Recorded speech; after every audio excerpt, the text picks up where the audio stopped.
really in the home stretch. I'm going to go ahead and turn on my crate, make sure all my assets, I've gone ahead and center pivot, delete history, freeze transformation. Okay, we're going to start working on cleaning up this scene, getting everything where we need it. To begin, I'm going to get rid of the details layer that I had created. What's an extra box corner? Oh yeah, that can stay there. I'm actually going to put all these inside of the crate layer for now. And with this extra box piece, I could keep that layer if I wanted to. Okay, so what I'm going to do with this piece is I'm going to go ahead and just do away with the layer, because kind of a cool thing you can do if you've got a piece of geometry that you just kind of hiding in the wings. I can name it, so I'm going to just name it crate corner, and then I'm going to turn off its visibility. Boop. And now it is off. If I go to my outliner, that's not my outliner. If I go to my outliner, you'll see that crate corner is still listed, but it's all grayed out because it doesn't need to be there. I can't select it. It's just turned off. I wouldn't be able to activate it again unless I clicked on it. All right. So I went ahead and deactivated that. Let's go ahead and get to our crate. All right. So first thing we need to do is, position our pieces before we start talking about laying out the UV maps. I'm going to go ahead and open up the UV editor, and I'll make sure that the handle, so let's grab that handle, is out of the UV space. That's already out of the UV space. Oops. That bottom. That. Ooh, it's huge. This is also out of the UV space, which is important. So, boop, boop, boop. We'll deal with scaling issues later. And this giant hinge. Clearly, scaling hasn't been brought into the picture yet. But yeah, all your pieces need to be outside of this packing area before we begin. Gosh, I'm just going to shrink some of these down because we're going to want to. All right.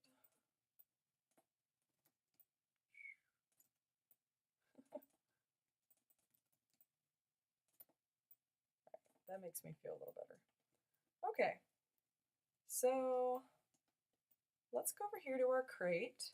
Remember, this piece over here is the bottom of our crate, and this is like that inner lip area, neither which are terribly visible. I mean, it's not going to be really texture intensive. So we don't need that much texture space. I'm going to go ahead and rotate this, and I'm going to scale it down, and I'm going to move it somewhere else. Somewhere like maybe over here. Just out of the way. I mean, you might want more space than that. I guess you could grab this.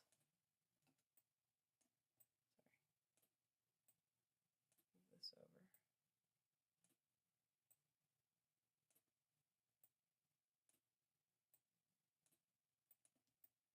That's a little bit more space to work with.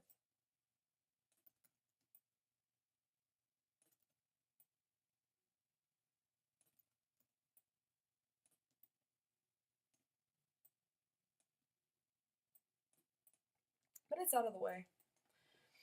This little quadrant is what I'm going to have available for this. This is very important. So minimize that, get out of the way. Perhaps, let's go ahead, get out of the UV editor altogether. Perhaps I spoke a little too soon on deleting the layer for this. I'm going to create a new layer. I'll just call it base. And I'm going to put it on render view so I can't select it by accident. All right, now let's start dealing with the mirroring process. I'm going to start with my crate handle here. And I need to see my grid. there's no reason that I have to have 80, 80 divisions in my grid anymore. So to reset the grid, all you have to do is go to Display, Grid, and Reset Settings. Pew. And I'm going to go ahead and press Command 1 or Control 1 if you're working on a PC. And I'm going to grab my Move tool, maybe go to my top view, press D and V, or I'm sorry, hotkey, I think it's X. Nope, it's X, yeah. And I'm going to snap this so that it's in the center of my grid. So the center pivot point for that handle is the center of my grid space. Because we're going to go Shift right click and we're going to mirror the geometry. So I do want to copy. I want to mirror across the world. It's going to be on the Z-axis. I don't want it to merge this time, so I'm just going to turn off Combine. I could go ahead and here, I'm going to show you. Let's go ahead and open up the UV editor for this next step. I could press Apply and it would go ahead and create a handle. But notice with the UV texture editor on that one of them's blue and one of them's red. It flipped not only the handle but the UVs. So I'm going to undo that. And I'm going to go over here and just ask it to flip the UVs when I mirror. So that's going to make my life a little easier. Now notice that these handles kind of overlap now, which again, there are times you'd want to stack, but one, you'd want to do a better job of stacking, and two, these handles are not things that we want to have that are identical. So it's okay for them not to be stacked. So having flipped UVs is an excellent attribute to activate. All right, so now we've got two handles. Press Control 1, and it looks like they duplicated just perfectly. All right, let's go ahead and deal with this piece. I'm going to go ahead and press Control 1 and go to the, well, I guess it didn't matter to go Control 1, did it? Go to the top view, Control 1 in this view. Grab my Move tool, press D, and holding down the X, I'm just going to snap it to the center of my grid. Press D again.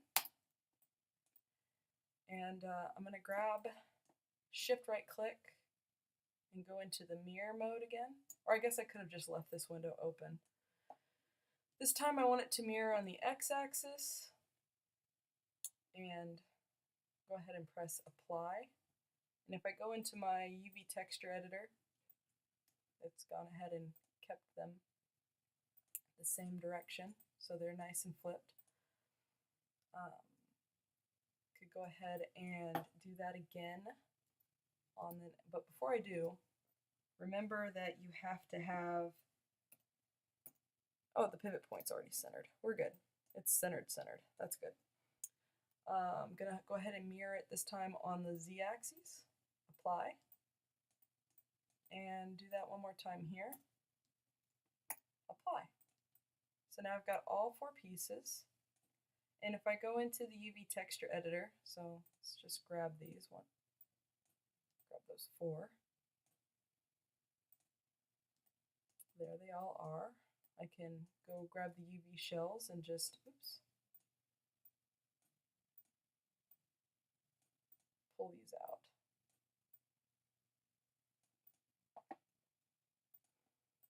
All right, the last thing that we need to worry about is this. Let's go ahead and select it in object mode and go into our top mode, Control 1. Go ahead and press D and hold down the X, and we're going to snap it to the center area. And we're going to say, yeah, apply it to the Z-axis. So there it goes. And with both of them selected, I could just go to X and apply. And now I've got them. I've got all four pieces. So 1, 2, 3, 4. I'm sure I didn't.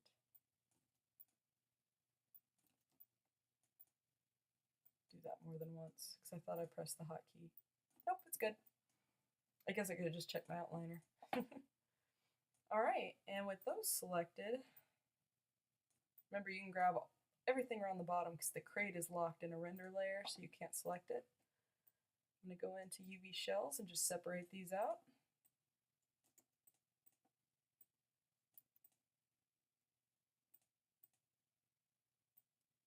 There it goes. Okay, cool. Let's press Control 1, get this off of the render layer, and grab everything in object mode. Oh, right, one last thing. That's this. Press F, and there's our little hinge. If I press D to duplicate, Control D, I'm sorry, I could just duplicate this, press Control D again, and duplicate it over here. And because it's a perfect duplicate, the UV maps are perfect and all stacked up. So let's grab everything. These are all our UV maps. So now, we got to decide how to lay these out. Ugh. I'm going to go ahead and grab all of my hinges.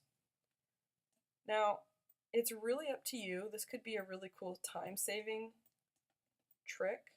If your hinges aren't, terribly cluttered with a lot of dirt and stuff that would need to make it unique, if they're fairly clean, you could keep these stacked.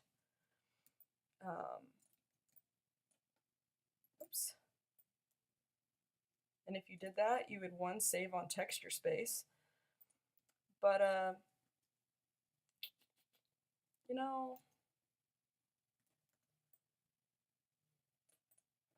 probably save you time too. It's just, they're all right next to each other, so it might become really noticeable if they all have the exact same texture map. So it might be a better idea. Just select this object, grab its shell. They're all the same size now, so I'm just moving this over from this one. All right, let's go back to grabbing all of these. All right, so these are small enough that I could just tuck these into any old place in the map. Maybe, oops, not mean to do that. Control. They're not taking up a lot of texture space, and they're pretty easy to store. So, oops. Why is the rotation tool not working? There we go. I'm having a hard time grabbing it. If I press Control, I can deselect those and still have these. Just set that there. And then I still have one more lock. So this is a nice part of packing, is just being able to utilize all that negative space so that you have almost no negative space. And there we go. So you just have to remember which one's where. So that's the right one, that one's the left one, and this is the center one. Cool. And also making sure that they stay within that UV space. That's very important. All right, let's grab these handles.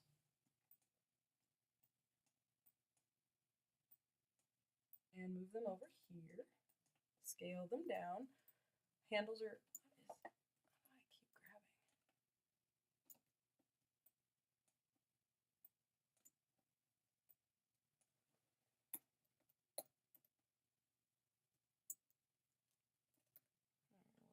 There we go. My mouse was acting up.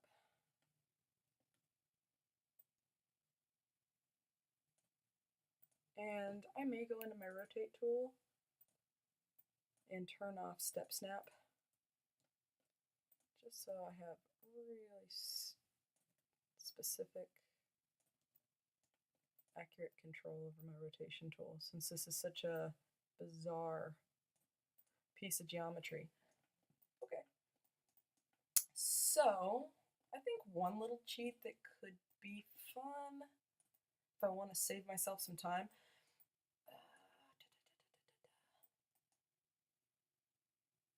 clearly, if I'm looking at the box, I'm not going to see the corner that's on the other side of this.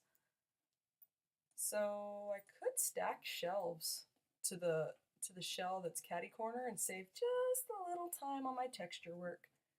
So what I do is I select the shells that I want to stack, and I shift right click, and I stack shells. And fortunately, the way those duplicated, the shells lined up perfectly. So if I only had those two showing up in my scene, you'd see that in moving their shells, they share the exact same texture space, which is pretty fun. So whatever I texture one of these, it's gonna show up on the catty corner. I'm gonna do the same with these two pieces. Just shift grab, if it lets me, it's being a little temperamental, right click and stack. And start packing them in my texture space.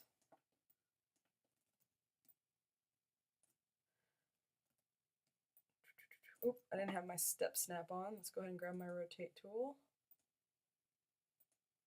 Step snap on. There we go. Even though it's not, for whatever reason, refreshing, that's probably not a good sign, but whatever. Poor Maya. I broke it. Oh, I didn't want to scale that yet. Let me undo that. I kind of want to keep these uniform. Oh, that weird error really threw off my mojo. Okay. Decide how I want to stack these.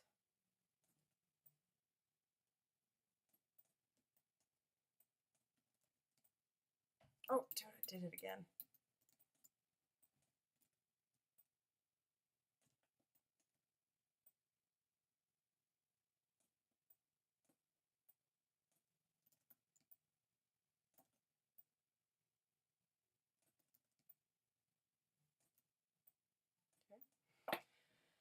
Alright, and then all that's left are these end pieces, and honestly I could probably shrink down my handles, the space they're taking up, and give my other pieces a little bit more space.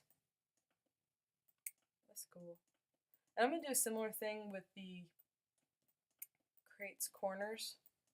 So there's the shell, and it's catty corner shell. Shift right click, stack.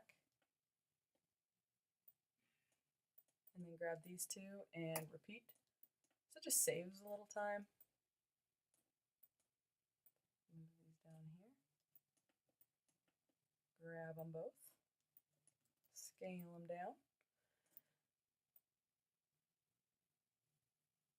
And I might want to give these more space. I'm just thinking about how to accomplish that. I mean, most of the space needs to go to the crate.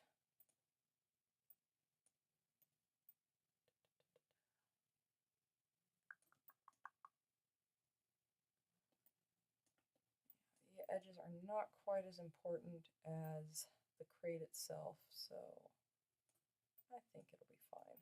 That's enough texture space to get some amount of detail. If I really want to, I could move this up a little, move these up a little, really pack it tight, and then that'll give me the chance to scale these up a little. Give myself a little more texture space to work with. But really, this is it. This is done. So thank you for sticking with me even through my errors.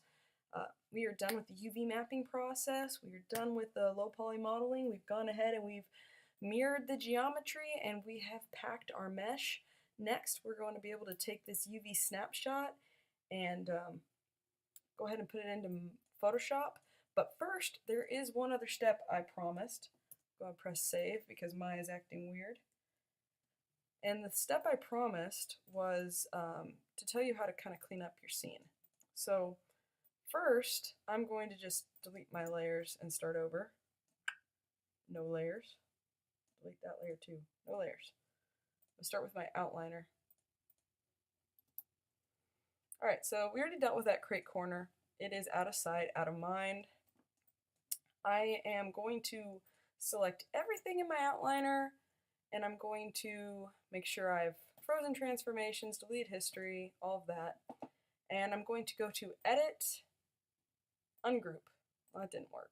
See, some of the history information creates these, some of the, some of the things that we did to the mesh, such as mirroring or duplicating, can cause these little groups to appear.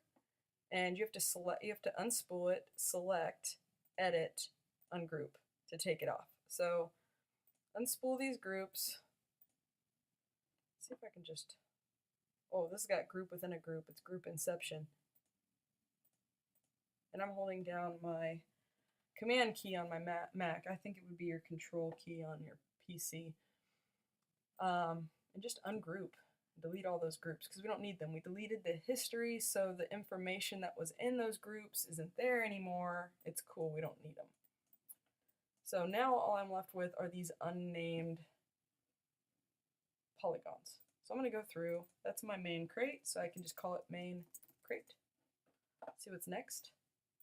Hinge, let's call it hinge 1. Next. Handle 1. I think you're getting the idea. Okay, so what are we calling those? Side, so S guard for like a side guard. Oh, I don't type the word side over and over again. S guard 2. What's that? Oh, that's an edge. So E guard for edge guard. Oops, I misspelled that.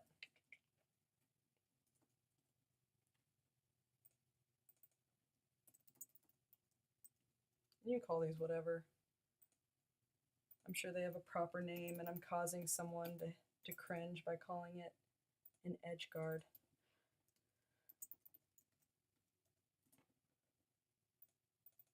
So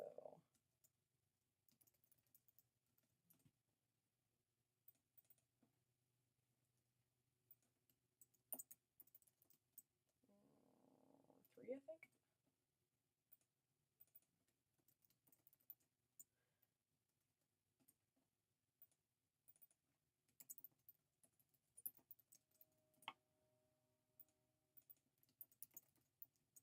Alright, oops, that's 5. I said 5, I meant 4.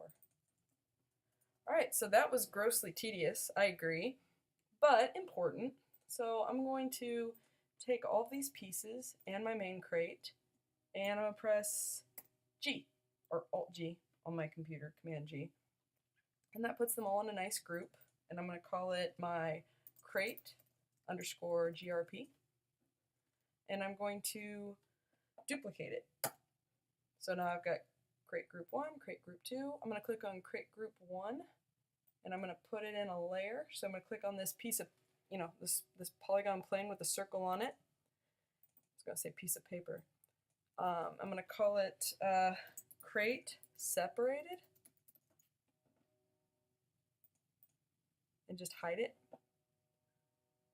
I mean, I could have, I guess, hidden the visibility, but the second one, what I'm going to do is just combine it as one big mesh. So shift right click and combine. And just like before, it has this needless information in this that was left over in the group. Just make sure you delete your history. And sometimes deleting history actually deletes the group, which is nice. And I'm going to call this crate, actually I'm just going to call this low poly crate, because that is what we're going to use for our low poly. And I'm going to go ahead and put that in a layer. Low poly. And there, our scene is beautiful and organized, and anybody who wants to go into this scene and mess with it will know exactly what to do because you are organized. Well done.